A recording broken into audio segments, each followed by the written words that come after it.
For nearly 70 years, Britain has known him as the boy next door who made it big, the smiling face on the record sleeves, the man who sang about summer holidays and mistletoe and never seemed to age. But behind that easy public warmth was a life carefully arranged to keep the hardest parts out of view. Loss he rarely spoke about, a scandal that nearly broke him, a private world built around one enduring friendship rather than a marriage the public always expected. This is the story Cliff Richard didn't tell for 30 years, and the reasons he's finally telling parts of it now. He wasn't born Cliff Richard at all. He was Harry Roger Webb, born on the 14th of October, 1940, in Lucknow, then part of British India. His father, Roger Oscar Webb, managed catering operations for the Indian Railways, a job that had kept the Webb family, and generations before them, moving between British-run railway towns across the subcontinent. His mother, Dorothy Marie, came from a similarly itinerant Anglo-Indian background, the daughter of a family shaped by the railways and by empire. That world ended in 1947. Indian independence, and the upheaval that came with it, pushed the Webbs to leave the only home they'd known. They sailed for England in 1948 with little beyond their belongings and boarded a life that would look nothing like the one they'd left. Young Harry, only 7, had to adjust to a gray, unfamiliar country, a cramped house, and a family starting again from almost nothing. It was in that scaled-down English life that music found him.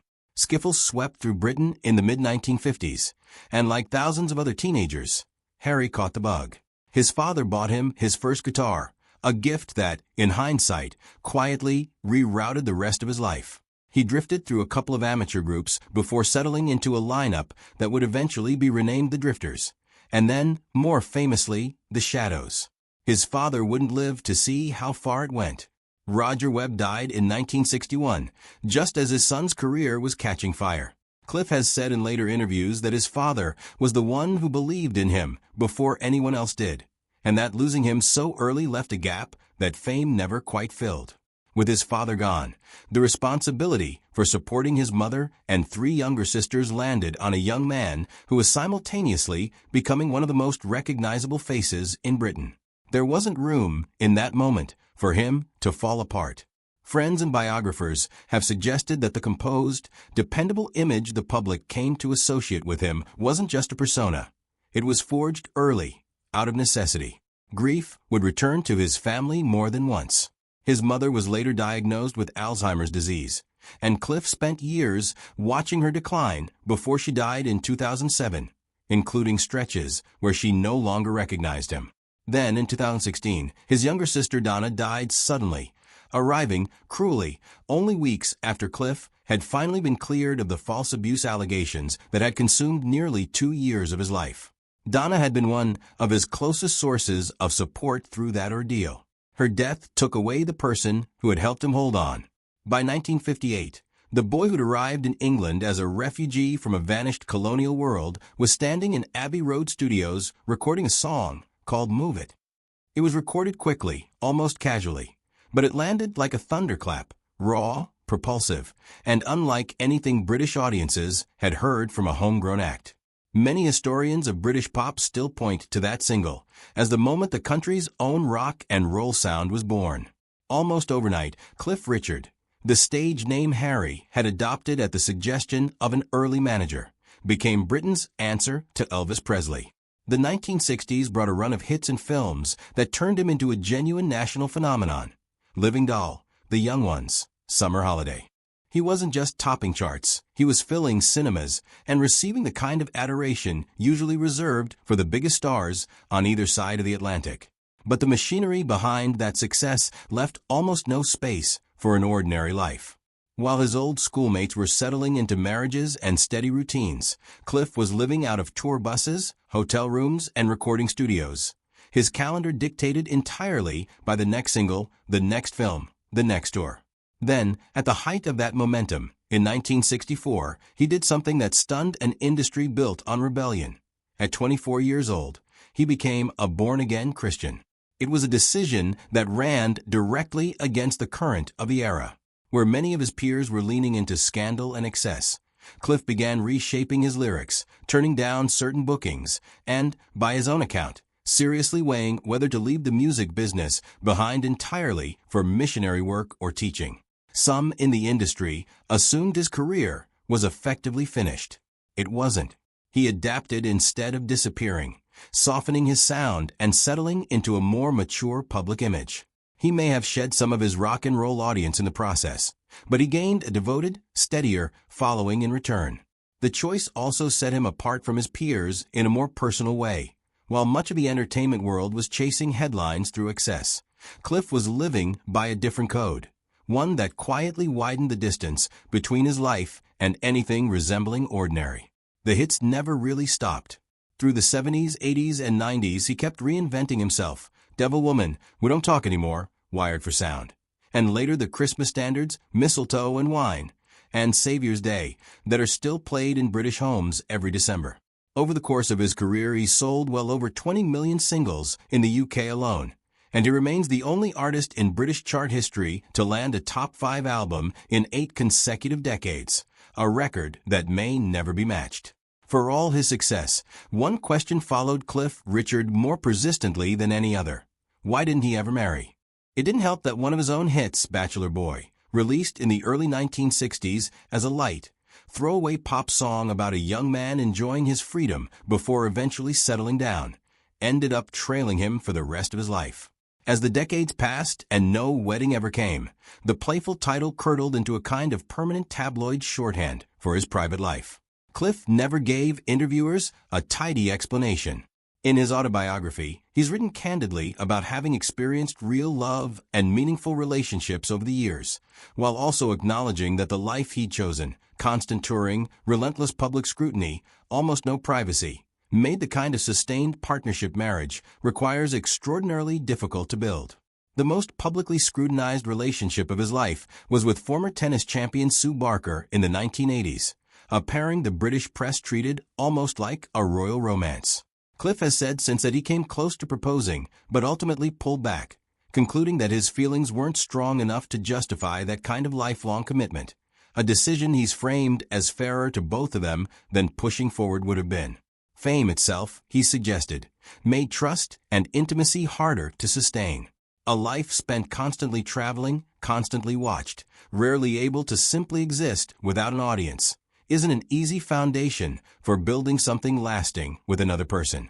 Through much of that time, the most stable relationship in his life wasn't romantic at all. It was his decades-long friendship with Bill Latham, his close friend and former manager.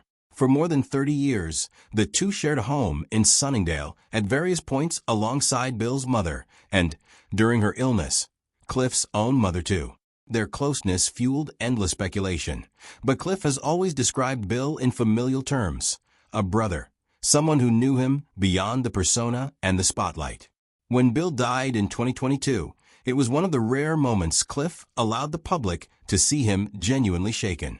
They'd built an entire life together, in success and in hardship, and losing him left a silence that hasn't been filled. Without a spouse, without children, and now without Bill, the circle of people who know Cliff Richard intimately has grown very small. Asked whether he regrets never marrying, he's tended to deflect with a version of the same line, "You can't really regret something you never had." It's a tidy answer, but those who've interviewed him have noted a pause afterward, as if even he isn't entirely sure it's the whole truth. Nothing tested Cliff Richard the way the summer of 2014 did. In June of that year, South Yorkshire police opened an investigation into an allegation that he had sexually assaulted a boy under 16 back in 1985 at an event featuring the evangelist Billy Graham. On the 14th of August, officers searched his home in Sunningdale, Berkshire, while a BBC helicopter filmed the raid live and reporters broadcast it around the world. Cliff wasn't even there. He was on holiday in Portugal, learning about the raid on his own home the same way millions of viewers were, watching it unfold on television. The BBC, it later emerged in court, had struck an arrangement with a source to be tipped off about the raid in exchange for holding the story until police were ready to move, meaning the broadcast wasn't incidental, it was coordinated. Cliff was never arrested. He was never charged. In 2016, prosecutors confirmed there was insufficient evidence to proceed, formally ending an investigation that had already dragged on for nearly 2 years and had, by then, done its damage regardless of the outcome. He's described the period since as feeling permanently tainted, his own word for it. The stress cost him sleep and weight, and he's spoken about fearing, at points, that the strain might genuinely damage his health. He became almost unable to stop thinking about it. The first thought when he woke, the last thought before sleep, the thing that pulled him awake in the middle of the night. Even simple outings became fraught. He's admitted to catching himself wondering whether strangers passing him on the street were silently asking themselves if the allegations had been true, long after he'd been cleared. In 2018, he won a landmark privacy case against the BBC. The High Court found that the broadcaster had seriously, and in the judge's words, somewhat sensationalist worldwi violated his privacy, awarding him substantial damages, reportedly around £210,000, on top of a separate settlement of roughly £400,000 from South Yorkshire Police itself. It was, by any measure, a decisive legal victory. But Cliff has said repeatedly that no court judgment can fully undo reputational damage once it's been broadcast to the world. That a name, once dragged through that kind of coverage, doesn't come back entirely clean. He's since become a vocal supporter of campaigns pushing for anonymity for anyone accused of a sexual offense prior to being formally charged, arguing that the imbalance, his name permanently searchable online, his accuser's identity never revealed, is one of the deepest injustices of the entire experience. The ordeal appears to have reshaped his relationship with the country that made him famous. Cliff has spoken about loving Britain deeply, the place that embraced Move It in 1958 and knighted him in 1995, but in the years since the investigation, he spent increasingly more time at his home in Barbados. From the outside, that life looks close to paradise. Sunshine, ocean views, palm trees. But Cliff himself has described it at times in far less idyllic terms, closer to a retreat than a choice, a way of putting distance between himself and a place where he no longer felt entirely safe from suspicion. Cliff turned 85 in October 2025, and by most measures, he's still remarkably active, recording, touring, showing up in an industry that doesn't always seem to know what to do with an artist from another era. In interviews given in 2025, he's spoken with unusual candor about being sidelined by radio. Many stations, he's noted plainly, simply don't play his music anymore, and he said so without bitterness, framing it as an honest reflection of how the industry treats age rather than a grievance. That candor extends to his physical limits, too. Touring, he's admitted, has become genuinely draining. He's spoken about never being entirely sure, waking up on the morning of a show, whether his voice will hold. He's currently touring behind a show pointedly titled Can't Stop Me Now, but even discussing it, his tone has been less triumphant than clear-eyed about mortality. He said, in essence, that he no longer has any interest in trying to perform like a much younger man, that understanding his own limits is simply part of where he is now. And then there's the part of his life that outsiders have long tiptoed around, the loneliness. Cliff never married and never had children, and for decades that read publicly as a deliberate trade-off, the cost of a career that consumed everything else. In more recent interviews, though, he suggested it wasn't quite that calculated. Life, he said, simply moved too fast, one album into the next tour, into the next album. And by the time there was space to look up and reflect, decades had already gone by. He still has close, loyal friends who care about him. But as he's noted himself, they go home each night to families and shared lives of their own. He returns to quieter houses. In recent years, one of his steadier companions has been John McEllen, a former missionary who now helps manage his properties, and their friendship appears to matter to him a great deal. Still, Cliff has said plainly that he doesn't like living alone, even now, and that on some nights, he leaves the lights on simply to make the silence feel a little less total. His homes in Barbados and Portugal, for all their surface beauty, seem to function less as dream retreats than as places he can move through without being endlessly recognized. Spaces where he doesn't have to brace for how a stranger might look at him. The distance offers relief, but by his own account, it also reinforces the isolation it's meant to soften. He still keeps up the disciplined routine the public expects of him, watching his diet, playing tennis, staying visibly fit for a man his age. But even that discipline he suggested carries a different weight now. Less about vitality for its own sake, more about holding a line against time that keeps moving regardless. Rehearsals take more out of him than they used to. Recovery after a show isn't as quick as it once was. The stamina, he says, is still there. It just costs more to access than it did. What emerges from 6 decades of interviews, court testimony, and the more reflective conversations he's given in his 80s isn't the flawless, ever-smiling figure fans first fell for in 1958.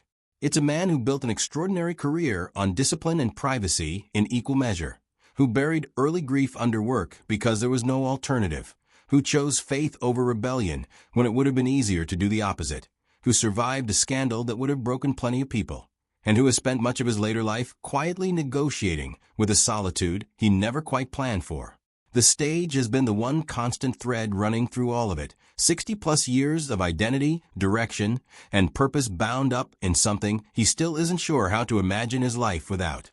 He keeps going, by his own admission, partly out of love for the work, and partly, perhaps, because stopping would mean confronting a stillness he spent a lifetime avoiding. Cliff Richard survived the scandal, survived the losses, and outlasted nearly every peer from his era. What remains underneath the knighthood and the record books is simply a man who built something remarkable, and who sometimes, quietly, wonders what he gave up to get there.